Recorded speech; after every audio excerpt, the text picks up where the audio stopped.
Magical remote control drone helicopter. Avantipuram नाम के पहाड़ी इलाके में खाली नाम के कबीले वाले निवासी रहते थे। कोटप्पा उनका मुखिया था।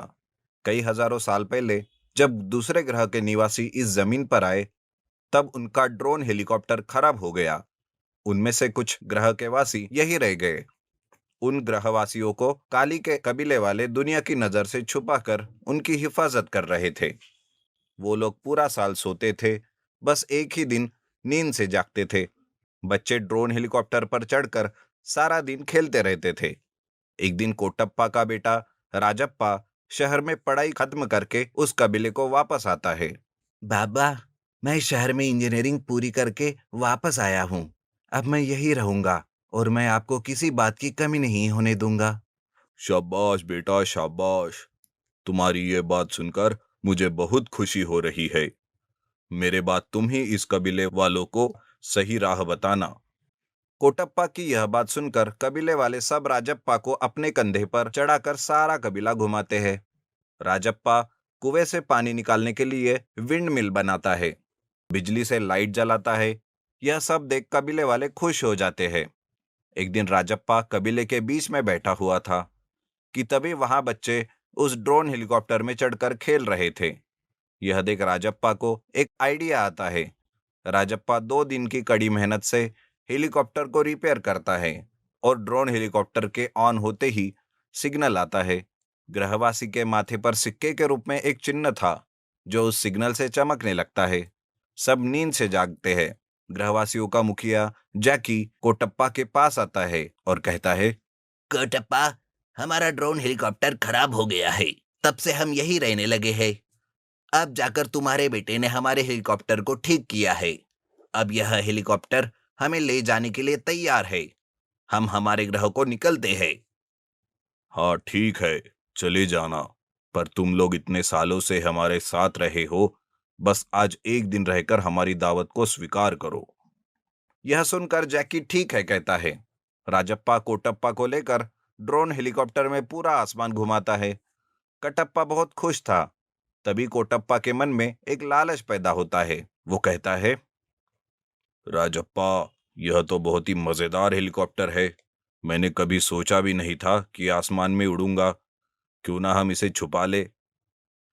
पर बापू, यह तो गलत है ना। कई सालों से वो लोग अपने ग्रह से दूर होकर यहाँ रह रहे हैं। उनकी क्या हालत होगी, यह सोचिए। वो हमसे भी ताकतवर है। ठीक है, मेरे पास एक उपाय है। हम हमारे कबीले वालों को इस हेलीकॉप्टर में चढ़ाकर दूसरे कबीले पर पहुंचा देंगे। इस बात को राजप्पा मान लेता है और राजप्पा अपने कबीले वालों को एक बड़े से टोकरी में बिठाकर उस टोकरी को रस्सी से हेलीकॉप्टर को बांध देता है और हेलीकॉप्टर को स्टार्ट कर देता है। वो हवा में उड़ते हुए दूर चले जाते हैं। इधर जैकी और बाकी ग्रह के वासियों के माथे पर जो लाइट थे, वह बुझने लगे थे। गृहवासी सब अपने गुफाओं से बाहर आकर देखते हैं तो सारा गांव खाली पड़ा था। यह देख जैकी को गुस्सा आता है और वह जोर से चिल्लाने लगता है कि तभी दूर से एक स्वामी जी उस कबीले में आ रहे थे। वो स्वामी जी जैकी को देखकर उसके पास जाते हैं और उसका हाथ पकड़कर कहते हैं, जो हुआ वो मैंने देखा है। मैं तुम लोगों को तुम लोगों के ग्रह पर पहुंचाऊंगा। ऐसा कहकर स्वामी जी अपने कमंडल से पानी निकालकर उन ग्रहवासियों पर डालते हैं। वे सारे ग्रह के वासी वहां से गायब होकर ड्रोन हेलीकॉप्टर में पहुंचते हैं।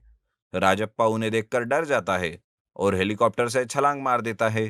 जाकी अपने ग्रहवासियों के साथ बहुत ही तेजी से वहां से गायब हो जाता है। काली के कबीले वाले सब हवा में उड़ते हुए नीचे गिर जाते हैं। Magical remote control bus.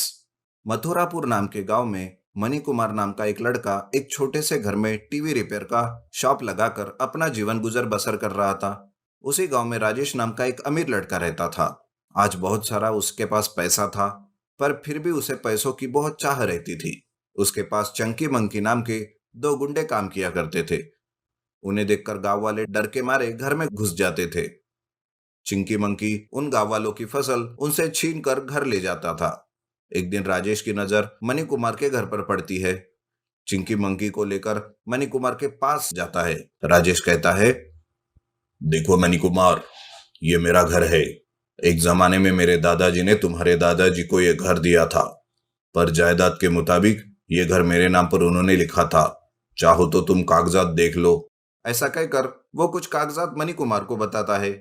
कागज देखकर मणि कुमार कहता है, नहीं नहीं, ये तो नकली कागजात है। मणि कुमार के ऐसा कहते ही चिंकी घर के अंदर जाकर असली कागजात लाकर उन्हें जला देता है। मणि कुमार रोने लगता है। ये क्या किया तुमने? मैं जाकर पुलिस में कंप्लेंट करूंगा। ये सुनकर राजेश, चिंकी मंकी हंसने लगते हैं। चिंकी मंकी कहते हैं, अगर तुम कंप्लेंट करोगे तो वही तुम्हारा आखिरी दिन होगा। मैं इस घर को तोड़कर एक बड़ा सा होटल बनाने वाला हूँ। ऐसा कहकर बुलडोजर की मदद से वो घर को तोड़ देता है। मणि कुमार को क्या करे कुछ समझ में नहीं आता। रात भर मणि कुमार रोता रहता है कि तभी एक घर में उसे एक चमकती हुई चीज नजर आती है। मणि कुमार उनके सामने जाता है।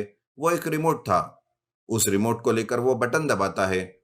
जैसे ही वो बटन दबाता है, एक बड़ी सी बस बाहर आती है। मणि कुमार ये देखकर आश्चर्यचकित होता है और बस के अंदर जाते ही उसे कई सारी खाने की चीजें मिलती है। मणि कुमार खुशी से कहने लगता है, अच्छे लोगों का हमेशा भगवान अच्छा ही करता है। एक घर गया तो क्या हुआ, भगवान ने मुझे स्वर्ग जैसा दूसरा घर दे दिया। ऐसा कहकर वो सारी चीजें मजे से ले लेकर खाने लगता है। सारी चीजें खाने के बाद वह बाहर आकर दूसरा बटन दबाता है और दूसरा बटन दबाता ही वो बस छोटी हो जाती है। इतनी छोटी हो जाती है कि उसके हथेली में वो आ जाती है। अगले दिन मणि कुमार गांव वालों को बुलाकर कहता है, ये देखो मुझे क्या मिला है। ये एक जादुई बस है। इसमें चढ़ने वालों को यह बस अलग अलग किस्म की दिखाई देगी। मतलब किसी को बस 5 स्टार होटल, किसी को अंतरिक्ष का एहसास, तो किसी को अपने घर का एहसास होता है। टिकट खरीदकर सब बस के अंदर जाते हैं। कुछ लोगों को अंतरिक्ष में उड़ने का एहसास हो रहा था, सितारे दिखाई दे रहे थे। कुछ लोगों को समंदर के किनारे का एहसास हो रहा था। ऐसे हर किसी को अलग अलग अद्भुत एहसास हो रहा था। बाहर आकर मणि कुमार का शुक्रिया अदा करते हैं। मणि कुमार बहुत कम समय में अमीर हो जाता है। चिंकी मंकी यह बात राजेश को बताते हैं। राजेश कहता है, मुझे ये बस किसी न किसी तरह हासिल करनी होगी। तो हम क्या करें बॉस, बताइए। हर बार मुझे ही बतानी पड़ेगी क्या? हमेशा क्या करते वही करो। बात समझ में आ गई बॉस, आप देखते रहिए, वो बस आपकी होगी। यह कहकर वो लोग वहां से चले जाते हैं और रात के वक्त चिंकी मंकी मणि कुमार को सोते हुए देख चुपके से उसके जेब में हाथ डालकर उस रिमोट को ले लेते हैं और बस में जाते हैं। बस के अंदर जाते ही उन लोगों को एक घना जंगल दिखाई देता है जिसमें बहुत सारे सांप होते हैं। चिंकी मंकी कहते हैं, अरे बाप रे, सांप सांप, अरे ओ, मुझे सांप से बहुत डर लगता है। अबे तुझे डर लग रहा है क्या? मुझे भी डर लग रहा है, जल्दी से वो रिमोट दबा। ऐसा कहकर वो रिमोट का दूसरा बटन दबाते हैं। तभी उन्हें रेत में रहने का एहसास होता है। चारों तरफ रेत ही रेत, बहुत प्यास लगी रहती है। एक बड़ा सा रेत का तूफान आकर वो लोग रेत में दब जाते हैं। दोनों जोर जोर से चिल्लाने लगते हैं और इधर रिमोट गायब होकर मणि कुमार के जेब में आ जाता है। राजेश चिंकी मंकी का इंतजार कर रहा था। वो कहता है, इतनी देर हो गई इन गधों को, एक छोटा सा काम भी करना नहीं आता। ऐसा कहकर राजेश उन दोनों को ढूंढते हुए मणि कुमार के पास आता है। मणि कुमार सो रहा था। मणि कुमार के जेब में रिमोट था। राजेश चुपके से मणि कुमार के जेब में से रिमोट निकालता है और कहता है, आज से ये जादुई बस मेरी है। मैं और भी अमीर हो जाऊंगा। पहले मैं ठंडी आइसक्रीम खाता हूँ। यह सोचकर वो रिमोट का बटन दबाता और बस के अंदर आता है। जैसे ही वो बस के अंदर आता है, वो बर्फ में गिर जाता है। ठंड के मारे उसकी हालत खराब हो जाती है। अरे ये क्या, मैंने आइसक्रीम खाने के लिए मांगा था। चलो कुछ गरम खाता हूँ। ऐसा कहकर वो दूसरा बटन दबाता है तो वो गरम गरम पानी में गिर जाता है। अरे बाप रे, ये कैसी जादुई बस है, लगता है ये मेरे प्राण निकाल कर ही छोड़ेगी। ऐसा सोचकर वो रिमोट का दूसरा बटन दबाने जा ही रहा था कि उसके हाथ में से रिमोट गायब हो जाता है और रिमोट मणि कुमार के जेब में आ जाता है। इस तरह से जादुई बस बुरी सोच रखने वालों के साथ बुरा ही कर रही थी और मणि कुमार जैसे अच्छे इंसान को धन दौलत दे रही थी। लालची बस वाला। सीतापुरम नाम के गांव में किरण नाम का एक बस ड्राइवर रहता था। वो हमेशा बस को बस स्टैंड में रखकर सो जाता था। बेचारे लोग बस के लिए इंतजार करते रहते थे। एक दिन एक आदमी कहता है, आज शहर जाकर मेरी बेटी की कॉलेज फीस भरनी है। पता नहीं ये ड्राइवर कहाँ मर गया। हाँ, मुझे भी बैंक में लोन भरना है। आज आखिरी तारीख है, अगर पैसे नहीं भरे तो बैंक वाले मेरा खेत जब्त कर देंगे। ये ड्राइवर जल्दी से आ जाए तो अच्छा है। इस तरह लोग ड्राइवर की वजह से बहुत परेशान हो रहे थे। एक तो किरण देरी से आता था, ऊपर से बस को बहुत आहिस्ते से चलाता था। कभी कभी ऐसा होता था कि साइकिल पर जा रहे लोग बहुत तेजी से चले जाते थे, पर किरण की बस आहिस्ते से चलती थी। क्यों भाई, कभी तो वक्त पर आया करो, इतनी देरी से क्यों आए? ये मेरी अपनी बस नहीं है जो वक्त पर आ जाऊं। आरटीसी वालों ने वक्त बनाया है, उसी वक्त पर आना पड़ेगा। यह सुनकर सारे लोग सर पकड़कर बैठ जाते हैं। एक दिन उस गांव में एक इंस्पेक्टर आता है। वो बस का इंतजार कर रहा था और पास में खड़े मुसाफिर से वो पूछता है, क्यों भाई, बस का वक्त हो रहा है, अभी तक बस क्यों नहीं आई? क्या आप इस गांव में नए आए हो? यहाँ ड्राइवर की जब मर्जी हो तभी आएगा वो। किसी ने कंप्लेंट नहीं किया क्या? कंप्लेंट देने से क्या फायदा? कोई सुनने वाला हो तो ना। ठीक है, मैं पैदल चला जाता हूँ। ऐसा कहकर वो वहां से चला जाता है। इंस्पेक्टर बस स्टैंड जाकर देखता है, वहां किरण पेड़ के नीचे गराड़े मारे हुए सोए रहता है। तनख्वाह तो सही पर लेता है, काम करने में इतनी लापरवाही, अभी इसे सबक सिखाता हूँ। ऐसा कहकर वहां से चला जाता है। किरण नींद से जागकर देखता है तो वहां बस नहीं थी। अरे बाप रे, मेरी बस कहाँ चली गई? अब मैं ऑफिसर्स को क्या जवाब दूं? मेरी नौकरी चली जाएगी। ऐसा कहकर वो सारा गांव ढूंढने लगता है, लेकिन उसे बस कहीं नहीं मिलती। वो ढूंढते ढूंढते थक जाता है। आखिर में वह बस स्टॉप में आकर खड़ा होता है कि तभी दूसरा ड्राइवर बस चलाते हुए आ रहा था। यह देख किरण बस को रोकता है। ये मेरी बस है।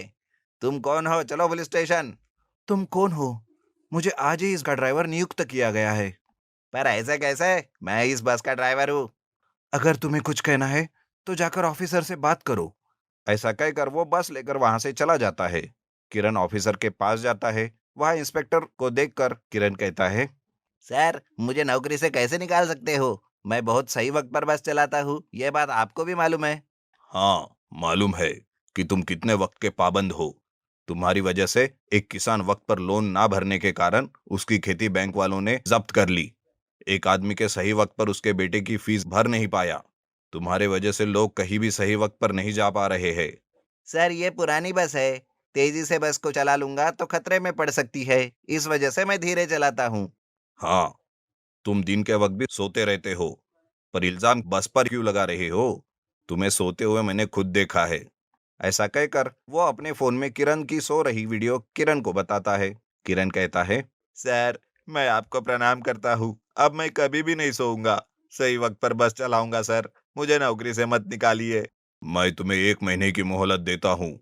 सुबह सवेरे उठकर बस को क्लीन करके मुझे दिखाना होगा। अगर तुम्हारे बर्ताव में कुछ बदलाव आ गया तो मैं तुम्हें फिर से नौकरी पर रख लूंगा। इंस्पेक्टर के यह कहते ही किरण वहां से चला जाता है।